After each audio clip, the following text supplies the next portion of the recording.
बिस्मिल्लाहिर्रहमानिर्रहीम। अस्सलाम वालेकुम my dear students, welcome to my YouTube channel maths with Atif Aslam. आज की वीडियो में हम क्लास 9 का मैथमेटिक्स करेंगे, जिसका हमने चैप्टर नंबर 2 शुरू किया हुआ है।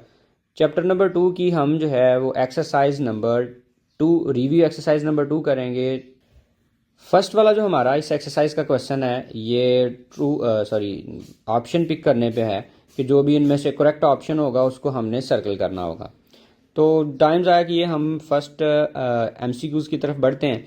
The standard form of 5.2 multiply by 10 to the power 6, इसकी हमने स्टैंडर्ड फार्म जो है ना वो बतानी है। वो हम कैसे बता सकते हैं कि आपका पॉइंट है 5 के बाद, तो अगर पावर का एक्सपोनेंट जो है पावर या एक्सपोनेंट पॉजिटिव हो तो ये पॉइंट जाता है राइट साइड को। कितने डिजिट जाना होता है? जितनी इसकी पावर होती है। अगर प्लस हो तो राइट साइड को जाना होता है पॉइंट, और अगर माइनस हो तो लेफ़्ट साइड को मूव होना होता है। तो जब यहाँ से 0.5 के बाद चलना शुरू होगा तो एक डिजिट रास्ते में आ गया 2, आगे बाकी डिजिट नहीं है, एक डिजिट हो चुका है। टोटल हमने 6 डिजिट मूव करना था, एक डिजिट हो चुका है, बाकी रह गए 5 डिजिट। तो आप इसके आगे 5 ज़ीरो ऐड कर देंगे, 3, 4 और 5। तो आप ऑप्शन में देख लें यहाँ पे कौन सा करेक्ट आंसर बनता है जिसके आगे 5 ज़ीरो लगे हों। तो आप देख सकते हैं यहाँ पे 3 ज़ीरो हैं, इसलिए ये रॉन्ग है। यहाँ पे देख लें 5 2 के आगे 4 ज़ीरो हैं, ये रॉन्ग है। 5 2 के आगे आपके पास ये 5 ज़ीरो हैं, ये हमारे पास इस फर्स्ट वाले का करेक्ट आंसर होगा। सेकंड वाले एमसीक्यूज़ को देखें तो इसमें वो पूछ रहा है कि जी इस नंबर को आपने साइंटिफिक नोटेशन में कन्वर्ट करना है। तो साइंटिफिक नोटेशन में नंबर को कन्वर्ट करने के लिए पॉइंट इस जगह पे लाना होता है कि वो नंबर 1 और 10 के दरमियान में आ जाए। तो ये अगर पॉइंट 3 और 4 के दरमियान में आता है तो ये साइंटिफिक नोटेशन बन जाएगी। तो अगर आप लिखें 3.4 मल्टीप्लाई बाय 10 की पावर, देखें जी पॉइंट कितना राइट साइड को शिफ्ट हुआ, उतनी 10 की पावर नेगेटिव। ये आपके पास है जी 1 2 3 और ये 4, तो राइट साइड को पॉइंट गया है, इसलिए 10 की पावर नेगेटिव लिखी जाएगी। तो मतलब आंसर आएगा 3.4 multiply by 10 to the power -4। इसको देखें, ये भी मैच नहीं कर रहा। ये हमारा जो है ना आंसर है मैच कर रहा है जो अभी हमने सोल्यूशन किया। तो इसका जो है ना सेकंड वाला बी वाला ऑप्शन करेक्ट होगा। थर्ड वाला एमसीक्यूज है the base of the common logarithm. जो कॉमन लॉगरिथम होता है उसकी बेस हमारे पास होती है जी 10। ये 2, 5 और ई जो है नहीं होती, जो ई होती है उसको नेचुरल लॉग बोलते हैं, लिहाजा हमारा करेक्ट आंसर आएगा बी वाला। नंबर 4 पे है, वो कह रहा है जी log 2 टू दी पावर 3 और विद बेस 2, इसका आंसर क्या होगा? हम कैलकुलेट करके देख लेते हैं जी क्या आंसर है। इसमें सबसे पहले हम ये करेंगे, ये जो 3 है एक्सपोनेंट में है, ये शुरू में लिखा जाएगा। मतलब लिखेंगे 3 log of 2 to the base 2। फिर आप लिखेंगे 3, और आप जानते हैं कि नंबर और वही नंबर बेस में हो तो इसका आंसर 1 आता है, ये रिजल्ट है। और 3 को 1 से मल्टीप्लाई करेंगे तो आंसर 3 आ जाएगा। तो आप अपने ऑप्शन में से ढूंढें तो हमारे पास ये करेक्ट आंसर आएगा डी वाला। नंबर 5 को देखें तो वो ये कह रहा है कि log 100 की वैल्यू जी क्या होगी हमारे पास।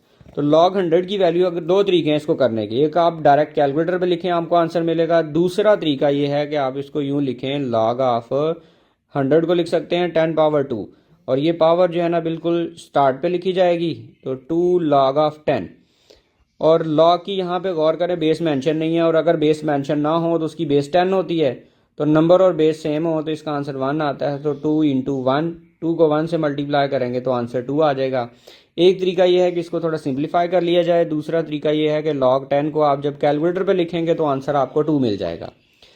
नंबर 6 वाला जो एमसीक्यूज है उसमें कह रहा है कि अगर log 2 की वैल्यू 0.3010 है तो log 200 की वैल्यू बताएं जी। दो तरीके हैं इसको भी करने के, एक आप डायरेक्ट log 200 को कैलकुलेटर पे लिखें, आंसर मिलेगा आपको 2.3010, एक तो होगा कैलकुलेटर की हेल्प से।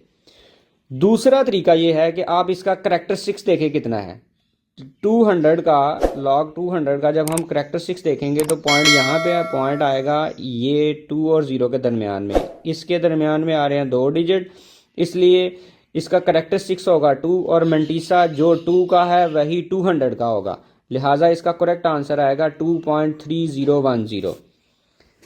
नंबर 7 वाला जो है ना हमारे पास है एमसीक्यूज है, और इसमें बताया गया है log 0 की वैल्यू क्या होगी। तो आप याद रखें log 0 जो है उसकी कोई वैल्यू नहीं होती, ये अनडिफाइंड केस होता है।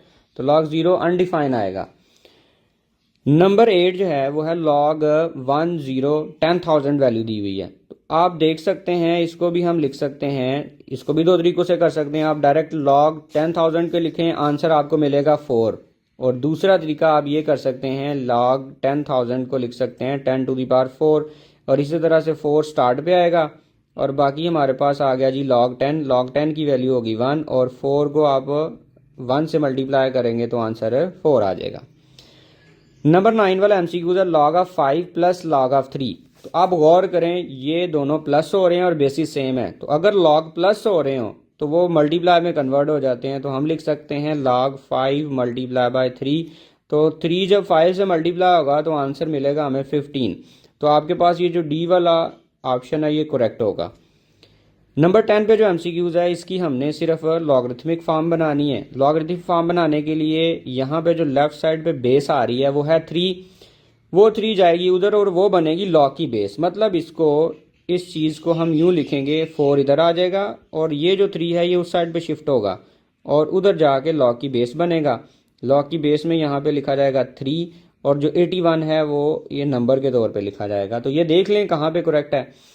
आप देख सकते हैं ये भी रॉन्ग है क्योंकि यहाँ पे लिखा हुआ log 4 और 3, तो यहाँ पे log 81 और बेस में 3 है। यहाँ पे log 3 टू दी बेस 4 है, ये भी रॉन्ग है। यहाँ पे लिखा हुआ log of 81 to the base 3, तो ये वाला हमारे पास करेक्ट होगा और इज इक्वल टू 4 भी लिखा हुआ है। तो ये था इसका पहला वाला क्वेश्चन जिसमें हमने जो करेक्ट आंसर था वो फाइंड आउट करना था।